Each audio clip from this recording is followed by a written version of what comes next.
Welcome to wishful ಅಡುಗೆ ಮನೆ. ನೋಡಿ, ಇವತ್ತು ಒಂದು ರಾಗಿಯಿಂದ ಒಂದು ಹೆಲ್ದಿಯಾಗಿರೋ ರೆಸಿಪಿನ ಮಾಡೋಣ.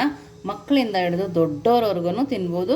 ಶುಗರ್ ಇರೋರು ಕೂಡ ನೆಮ್ಮದಿಯಾಗಿ ತಿನ್ನೋಂಥ ರಾಗಿಯಿಂದ ಒಂದು ಸೂಪರ್ ಆಗಿರೋ ರೆಸಿಪಿನ ಮಾಡೋಣ. ನಾವು ಮೊದಲಿಗೆ ಒಂದು ಪಾತ್ರೆನ ತಗೊಂಡು ಈ ಗ್ಲಾಸಲ್ಲಿ 3 ಗ್ಲಾಸ್ ಆಗುವಷ್ಟು ರಾಗಿನ ಹಾಕ್ಕೊಳ್ತೀನಿ. ನೋಡಿ, ಕೆಂಪು ರಾಗಿ ತುಂಬಾ ಚೆನ್ನಾಗಿದೆ. ನೋಡಿ, ನಾನಿಲ್ಲಿ 3 ಗ್ಲಾಸ್ ಆಗುವಷ್ಟು ರಾಗಿನ ಹಾಕ್ಕೊಂಡಿದ್ದೀನಿ. ನೆಕ್ಸ್ಟ್ ನಾವು ಇದಕ್ಕೆ ನೋಡಿ ಒಂದು 3/4 ಕಪ್ಪು, ಇದು ಫುಲ್ ಇಲ್ಲ ಕಪ್ಪು, 3/4 ಕಪ್ ಆಗುವಷ್ಟು ಉದ್ದಿನ ಕಾಳನ್ನ ಹಾಕ್ಕೊಂಡಿದ್ದೀನಿ. ಹಾಗೆಯೇ ಅವಲಕ್ಕಿನ ಹಾಕ್ಕೊಳ್ತಿದ್ದೀನಿ. ಅವಲಕ್ಕಿ ಹಾಕೋದ್ರಿಂದ ತುಂಬಾ ಚೆನ್ನಾಗಿರುತ್ತೆ. ಹಾಗೆಯೇ ಸ್ವಲ್ಪ ಮೆಂತ್ಯನ ಹಾಕೊಳ್ಳೋಣ. ನೋಡಿ, ಇಷ್ಟನ್ನು ಹಾಕಿ ನೋಡಿ ನೀರನ್ನು ಹಾಕಿ 2 ರಿಂದ 3 ಸರಿ ಚೆನ್ನಾಗಿ ವಾಶ್ ಮಾಡ್ಕೊಂಡು ಬರೋಣ. ಇದನ್ನ ನೋಡಿ, ನೀಟಾಗಿ ರಾಗಿಲಿರೋ ಗಲೀಜು, ಉದ್ದಿನ ಕಾಳಲ್ಲಿರೋದು ಎಲ್ಲ ನೀಟಾಗಿ ಹೋಗೋ ಥರ 2 ರಿಂದ 3 ಸರಿ ವಾಶ್ ಮಾಡ್ಕೊಂಡು ಬರೋಣ. ನೋಡಿ, ಇವಾಗ 2 ರಿಂದ 3 ಸರಿ ಚೆನ್ನಾಗಿ ತೊಳ್ಕೊಂಬಂದಿದ್ದೀನಿ. ರಾಗಿದಲ್ಲಿ ತುಂಬ ಗಲೀಜಿರುತ್ತೆ, ಹಾಗಾಗಿ 2 ರಿಂದ 3 ಸರಿ ಆದರೂ ವಾಶ್ ಮಾಡ್ಕೊಬೇಕು. ನೋಡಿ, ಇವಾಗ ಚೆನ್ನಾಗಿರೋ ನೀರನ್ನು ಹಾಕಿ ಲಿಡ್ಡನ್ನು ಮುಚ್ಚಿಬಿಟ್ಟು ಒಂದು 6 ಅವರ್ ನೆನೆಸ್ಕೊಂಡು ಬರೋಣ. ನೋಡಿ, ಒಂದು ಪ್ಲೇಟ್ ಮುಚ್ಚಿದ್ದೀನಲ್ಲ, ಈಗ ಒಂದು 6 ಅವರ್ ನೆನಿಬೇಕು. ನಾವು ಯಾವಾಗಲೂ ರೊಟ್ಟಿ, ದೋಸೆ ಈ ಥರ ತಿಂದು ಬೇಜಾರಾಗಿರುತ್ತಲ್ಲ, ಈ ಥರ ಡಿಫ್ರೆಂಟಾಗಿ ಮಾಡ್ಕೊಬೋದು. ಇದು 6 ಅವರ್ ನೆಂದ ಮೇಲೆ ಏನಾಗಿರುತ್ತೆ ನೋಡೋಣ. ನೋಡಿ, ಇವಾಗ ಮಿನಿಮಮ್ ಅಂದರೆ 5 ಗಂಟೆ ನೆಂದಿದೆ. ಇದು ನಾ ಬೆಳಗ್ಗೆ ನೆನೆಸಿದ್ದೆ, ಇವಾಗ ಸಂಜೆ ರುಬ್ತಾ ಇದ್ದೀನಿ. ರುಬ್ಬಿ ಬೆಳಗ್ಗೆ ಮಾಡಬೇಕು ಇದನ್ನು. ನೋಡಿ, ಇವಾಗ ಚೆನ್ನಾಗಿ ನೆಂದಿದೆ. ನೋಡಿ, ರಾಗಿ, ಉದ್ದಿನ ಕಾಳು, ಅವಲಕ್ಕಿ ಎಲ್ಲ ನೆಂದಿದೆ. ಇವಾಗ ನಾವು ಇದನ್ನು ಮಿಕ್ಸಿಗೆ ಹಾಕ್ಕೊಳ್ಳೋಣ. ನೋಡಿ, ಒಂದು ಮಿಕ್ಸಿ ಜಾರನ್ನ ತಗೊಂಡು ಸಣ್ಣದಾಗಿ ರುಬ್ಕೊಂಬರ್ಬೇಕು. ನಾವು ದೋಸೆ ಬ್ಯಾಟರ್, ಇಡ್ಲಿ ಬ್ಯಾಟರ್ ಎಲ್ಲ ರುಬ್ತೀವಲ್ಲ, ಆ ಥರ ನಾವು ಇದನ್ನು ರುಬ್ಕೊಂಡು ಬರೋಣ. ನೋಡಿ, ಇದನ್ನು ಸಣ್ಣದಾಗಿ ಗ್ರೈಂಡ್ ಮಾಡ್ಕೊಂಡು ಬರೋಣ. ನೋಡ್ತಾ ಇದ್ದಾರಲ್ಲ, ನಾವು ಇಷ್ಟು ಸಣ್ಣದಾಗಿ ರುಬ್ಕೊಂಬಂದರೆ ಸಾಕಾಗತ್ತೆ. ನೋಡಿ, ಈ ಥರ ರುಬ್ಬಿಟ್ಟು ಒಂದು ಪಾತ್ರೆಗೆ ಹಾಕೋಣ. ನೋಡಿ, ಬ್ಯಾಟರ್ ಎಷ್ಟು ಚೆನ್ನಾಗಿ ಬಂದಿದೆ. ನಾವು ಇದೇ ಥರ ಎಲ್ಲದನ್ನು ರುಬ್ಕೊಂಡು ಈ ಪಾತ್ರೆ ಒಳಗಡೆ ಸೇರಿಸ್ಕೊಳ್ಳೋಣ. ನೋಡಿ, ಇನ್ನು ಸ್ವಲ್ಪ ಉಳಿದಿತ್ತಲ್ಲ, ಅದನ್ನು ಕೂಡ ರುಬ್ಬಿ ಇದಕ್ಕೆ ಹಾಕ್ಕೊಳ್ತಾ ಇದ್ದೀನಿ. ನೋಡಿ, ಅದೇ ಮಿಕ್ಸಿಗೆ ಜಾರಿಗೆ ಸ್ವಲ್ಪ ನೀರನ್ನು ಹಾಕಿ ಹಾಕ್ಕೊಳ್ತಾ ಇದ್ದೀನಿ. ಜಾಸ್ತಿ ನೀರನ್ನು ಹಾಕಿಲ್ಲ. ನೋಡಿ, ನಾನು ಇವಾಗಲೇ ರುಚಿಗೆ ತಕ್ಕಷ್ಟು ಉಪ್ಪನ್ನು ಹಾಕ್ಕೊಳ್ತಾ ಇದ್ದೀನಿ. ಉಪ್ಪನ್ನು ಹಾಕಿ ನೀಟಾಗಿ ಕೈ ಆಡಿಸ್ಕೊಳ್ಳೋಣ. ಉಪ್ಪು, ರಾಗಿ ಮತ್ತು ಎಲ್ಲ ರುಬ್ಬಿದ್ದೀವಲ್ಲ, ಉದ್ದಿನ ಬೇಳೆ ಎಲ್ಲ, ಅದಕ್ಕೆ ನೀಟಾಗಿ ಬೈಂಡ್ ಆಗಬೇಕು. ಆ ಥರ ಇವಾಗಲೇ ನಾವು ಕಲಿಸ್ಕೊಬೇಕು.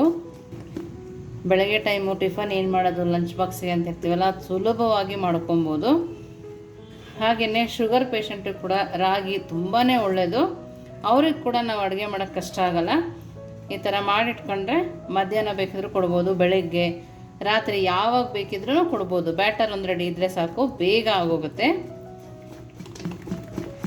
ನೋಡಿ, ಈ ಥರ ಚೆನ್ನಾಗಿ ಬೀಟ್ ಮಾಡ್ಕೋಬೇಕು. ನೋಡಿ, ನಮಗೆ ಇಲ್ಲಿ ತನಕ ಹಿಟ್ಟು ಬಂದಿರೋದ್ರಿಂದ ಇದು ಮೇಲೆ ಉಕ್ಕುತ್ತೆ. ಇದನ್ನು ಇನ್ನೊಂದು ಪಾತ್ರೆಗೆ ಹಾಕಿ ಒಂದು ಪ್ಲೇಟ್ ಮುಚ್ಚಿ ಎತ್ತಿಟ್ಕೊಳ್ತೀನಿ. ನೋಡಿ, ಬೇರೆ ಪಾತ್ರೆಗೆ ಶಿಫ್ಟ್ ಮಾಡ್ಕೊಂಡಿದ್ದೀನಿ. ಈ ಪಾತ್ರೆಲ್ಲ 1-2 ಸರಿ ತಿರುಗಿಸ್ಕೊಂಡು ಇವಾಗ ಲಿಡ್ಡನ್ನು ಕ್ಲೋಸ್ ಮಾಡಿ ನಾನು ಫುಲ್ಲ ನೈಟ್ ನೆನೆಸ್ತಾ ಇದ್ದೀನಿ. ಇವಾಗ ಫರ್ಮೆಂಟ್ ಆಗೋಸ್ಕರ ಬೆಳಗ್ಗೆ ಏನಾಗಿರುತ್ತೆ ನೋಡೋಣ ಬನ್ನಿ. ನೋಡಿ, 1 ನೈಟ್ ಫುಲ್ ನೆನೆಸಿದ್ದೆ ಅಲ್ಲ. ನೋಡಿ, ಇವಾಗ ನೋಡ್ತಾ ಇದ್ದೀರಲ್ಲ ಎಷ್ಟು ಚೆನ್ನಾಗಿ ಉಕ್ಕಿದೆ. ನೋಡಿ, ನೋಡಿ ಈ ಥರ ನೀಟಾಗಿ ಉಕ್ಕು ಬಂದಿರುತ್ತೆ. ಒಂದು ಸರಿ ಕೈ ಆಡಿಸ್ಕೊಬೇಕಷ್ಟೆ. ನೋಡಿ, ಈ ಥರ ಒಂದು ಸರಿ ಕೈ ಆಡಿಸಿ ಇದನ್ನು ಪಕ್ಕಕ್ಕೆ ಎತ್ತಿಟ್ಕೊಂಡು ನೆಕ್ಸ್ಟ್ ಏನು ಮಾಡೋದು ನೋಡೋಣ ಬನ್ನಿ. ನೋಡಿ, ಒಂದು ಮಿಕ್ಸಿ ಜಾರನ್ನ ತೊಗೊಂಡು ಹುರಿದಿರೋ ಕಡಲೆ ಬೀಜನ ಹಾಕ್ಕೊತಾ ಇದ್ದೀನಿ. 2 ಸ್ಪೂನ್ ಆಗೋಷ್ಟು ಕಡಲೆ ಬೀಜ ಇದೆ. ಹಾಗೆಯೇ 2 ಸ್ಪೂನ್ ಆಗೋಷ್ಟು ಕಡಲೆನ ಹಾಕ್ಕೊಳ್ತಾ ಇದ್ದೀನಿ. 1-2 ಇಳಕಾಗುವಷ್ಟು ಬೆಳ್ಳುಳ್ಳಿ, ಹಾಗೆಯೇ ತೆಂಗಿನಕಾಯಿ, ಖಾರಕ್ಕೆ ತಕ್ಕಂತೆ ಹಸಿಮೆಣಸಿನ್ಕಾಯಿನ ಕೂಡ ಹಾಕ್ಕೊಳ್ತಾ ಇದ್ದೀನಿ. ಹಾಗೆಯೇ ರುಚಿಗೆ ತಕ್ಕಷ್ಟು ಉಪ್ಪು, ಸ್ವಲ್ಪ ಕೊತ್ತಂಬರಿ ಸೊಪ್ಪು, ಹಾಗೆಯೇ ಸ್ವಲ್ಪ ನೀರನ್ನು ಹಾಕಿ ನಾವು ಇದನ್ನು ಸಣ್ಣದಾಗಿ ಗ್ರೈಂಡ್ ಮಾಡ್ಕೊಂಬರೋಣ. ನೋಡಿ ನೀರು ಹಾಕಿ ನಾನು ಎಷ್ಟು ಸಣ್ಣದಾಗಿ ರುಬ್ಕೊಂಬಂದಿದ್ದೀನಿ.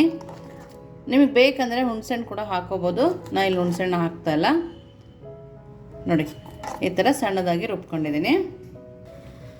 ನೋಡಿ ಚಟ್ನಿನ ಒಂದು ಬೌಲ್ಗೆ ಹಾಕೋಣ.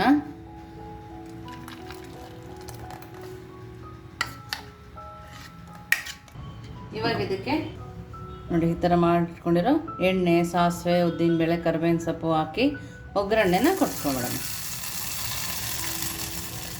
ನೋಡಿ ಇವಾಗ ನೆಕ್ಸ್ಟ್ ಏನು ಮಾಡೋದು ನೋಡೋಣ ಬನ್ನಿ. ನೋಡಿ ಇವಾಗ ಇಡ್ಲಿ ಪ್ಲೇಟ್ನ ತಗೊಂಡು ಸ್ವಲ್ಪನೇ ಎಣ್ಣೆನ ಸರೋಕೊಳ್ತಾ ಇದ್ದೀನಿ. ಜಾಸ್ತಿ ಸರೋಕೊಳ್ಳೋದು ಬೇಕಾಗಲ್ಲ, ಸ್ವಲ್ಪ ಸರೋದ್ರೆ ಸಾಕಾಗತ್ತೆ. ನೋಡಿ ರಾಗಿ ಇಡ್ಲಿ ಬ್ಯಾಟರ್ನ ರೆಡಿ ಮಾಡ್ಕೊಂಡಿದ್ವಲ್ಲ, ಒಂದೊಂದೇ ಸೌಟಾಗಿ ತಗೊಂಡು ಹಾಕೋಬೇಕು. ನೋಡಿ ಈ ಥರ. ನೀವು ಇದಕ್ಕೆ ಕ್ಯಾರೆಟ್ ಬೇಕಿದ್ರೂ ಹಾಕೋಬೋದು.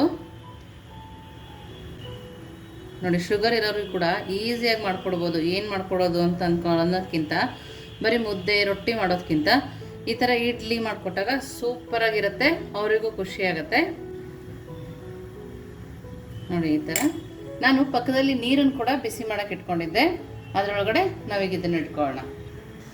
ನೋಡಿ ನಾನಿಲ್ಲಿ ನೀರನ್ನು ಬಿಸಿಯಾಗಿ ಇಟ್ಕೊಂಡಿದ್ನಲ್ಲ, ನೋಡಿ ಚೆನ್ನಾಗಿ ಬಿಸಿಯಾಗಿದೆ ನೀರು. ನೀರು ಚೆನ್ನಾಗಿ ಬಿಸಿ ಆದ್ರೇ ನಮ್ಮ ಇಡ್ಲಿ ಚೆನ್ನಾಗಿ ಬರೋದು. ನೋಡಿ ಇದರೊಳಗಡೆ ಇಟ್ಕೊಳ್ಳೋಣ. ನೀವು ಮಕ್ಳಿಗೆ ಮಾಡ್ಕೊಡ್ತೀರಾ ಅಂದರೆ ಸಣ್ಣ ಪ್ಲೇಟ್ ಬರುತ್ತಲ್ಲ ಪುಟ್ಟ ಆಣಿ ಇಡ್ಲಿದು, ಅದರಲ್ಲಿ ಕೂಡ ಮಾಡ್ಕೊಡ್ಬೋದು. ನೋಡಿ ಇಡ್ಲಿ ಪ್ಲೇಟ್ನ ಇದರೊಳಗಡೆ ಇಟ್ಟು ಲಿಡ್ಡನ್ನು ಕ್ಲೋಸ್ ಮಾಡಿ 10 ನಿಮಿಷ ಮೀಡಿಯಮ್ ಫ್ಲೇಮಲ್ಲಿ ಇಟ್ಟೆ ಬೇಯಿಸ್ಕೊಬೇಕು. ನೋಡಿ 10 ನಿಮಿಷ ಆದಮೇಲೆ ನಾವು ನೋಡೋಣ. ನೋಡಿ 10 ನಿಮಿಷ ಆಗಿದೆ. ವಾವ್, ನೋಡ್ತಾ ಇದ್ದೀರಲ್ಲ ಇಡ್ಲಿ ಎಷ್ಟು ಚೆನ್ನಾಗಿ ಬಂದಿದೆ ಅಂತೇಳಿ. ನಾವೀಗ ಸ್ಟವ್ ಆಫ್ ಮಾಡಿ ಇದನ್ನು ಸ್ವಲ್ಪ ತಣ್ಣಗಾಗಿ ಇಟ್ಕೊಳ್ಳೋಣ. ನೋಡಿ ಇವಾಗ ಸ್ವಲ್ಪ ತಣ್ಣಗಾಗಿದೆ. ಜಾಸ್ತಿ ತಣ್ಣಗಾಕೇನು ಬಿಡೋ ಅವಶ್ಯಕತೆ ಇಲ್ಲ. ನೋಡಿ ಒಂದು ಸ್ಪೂನಿಗೆ ನೀರನ್ನು ಹತ್ಕೊಂಡು ಈ ಥರ ನಿಧಾನಕ್ಕೆ ತಕ್ಕೊಳ್ಳೋಣ. ನೋಡ್ತಾ ಇದ್ದೀರಲ್ಲ ಎಷ್ಟು ಚೆನ್ನಾಗಿ ಬಂದಿದೆ ನೋಡಿ. ಈ ಇಡ್ಲಿ ಒಂದು ಸರಿ ತಿನ್ನೋಕ್ಕೆ ಸ್ಟಾರ್ಟ್ ಮಾಡಿದರೆ ಮಾಮೂಲು ಇಡ್ಲಿನೂ ಬಿಟ್ಬಿಡ್ತೀರಾ, ಅಕ್ಕಿ ಇಡ್ಲಿನೂ ಬಿಟ್ಬಿಡ್ತೀರಾ, ಅಷ್ಟು ಚೆನ್ನಾಗಿರುತ್ತೆ ಇಡ್ಲಿ. ನೋಡಿ ಎಲ್ಲದನ್ನು ಇದೇ ಥರ ತಕ್ಕೊಳ್ಳೋಣ. ನೋಡಿ ಎಲ್ಲ ಇಡ್ಲಿನೂ ರೆಡಿ ಇದೆ. ನೋಡಿ ಒಂದೊಂದು ಇಡ್ಲಿನೂ ಎಷ್ಟು ಸಾಫ್ಟಾಗಿದೆ ನೋಡಿ, ತುಂಬ ಅಂದರೆ ತುಂಬ ಸಾಫ್ಟಾಗಿದೆ. ನೋಡಿ ಈ ಥರ ಎಲ್ಲ ಇಡ್ಲಿನೂ ಒಂದೇ ಸಲ ಮಾಡಿಕೊಂಡು ನಾವು ಸರ್ವ್ ಮಾಡ್ಬೋದು. ನೋಡಿ ಪ್ಲೇಟಿಗೆ 2 ಇಡ್ಲಿನ ಹಾಕ್ಕೊಂಡು ನಾವು ಮಾಡಿದ್ವಲ್ಲ ಚಟ್ನಿ, ಅದನ್ನು ಇದ್ರ ಮೇಲೆ ಹಾಕ್ಕೊಳ್ಳೋಣ. ನಿಮ್ಗೆ ಎಷ್ಟು ಬೇಕೋ ಅಷ್ಟು ಚಟ್ನಿನ ಹಾಕ್ಕೊಂಡು ತಿನ್ಬೋದು. ನೋಡ್ತಾ ಇದ್ದೀರಲ್ಲ ಎಷ್ಟು ಚೆನ್ನಾಗಿ ಕಾಣಿಸ್ತದೆ ನೋಡಿ. ಟೇಸ್ಟ್ ಕೂಡ ನೋಡಿ, ಚಟ್ನಿ ಸ್ಮೆಲ್ಲು ಸೂಪರಾಗಿ ಬರ್ತಾಯಿದೆ, ಇಡ್ಲಿ ಸ್ಮೆಲ್ಲು ಹಾಗೆ ಬರ್ತಾಯಿದೆ, ತುಂಬ ಚೆನ್ನಾಗಿದೆ. ನಿಜವಾಗ್ಲೂ ಒಂದು ಸರಿ ನೀವು ಈ ರಾಗಿ ಇಡ್ಲಿನ ತಿಂದರೆ ಇನ್ನೊಂದು ಸರಿ ಅಕ್ಕಿ ಇಡ್ಲಿ ತಿನ್ನಲ್ಲ, ಅಷ್ಟು ಚೆನ್ನಾಗಿದೆ. ನೀವು ಒಂದು ಸರಿ ಮಾಡಿ ಹೇಗಿತ್ತು ಅಂತ ವಿಶ್ಫುಲ್ ಅಡುಗೆ ಮನೆಗೆ ಕಮೆಂಟ್ ಮೂಲಕ ತಿಳಿಸೋದನ್ನು ಮರಿಬೇಡಿ. ನೀವು ಇನ್ನೂ ನಮ್ಮ ಚಾನಲ್ ಲೈಕ್ ಮಾಡಿಲ್ಲ ಅಂದರೆ ಲೈಕ್ ಮಾಡಿ, ಶೇರ್ ಮಾಡಿ, ಸಬ್ಸ್ಕ್ರೈಬ್ ಮಾಡಿ ವಿಶ್ಫುಲ್ ಅಡುಗೆ ಮನೆಗೆ. Thank you.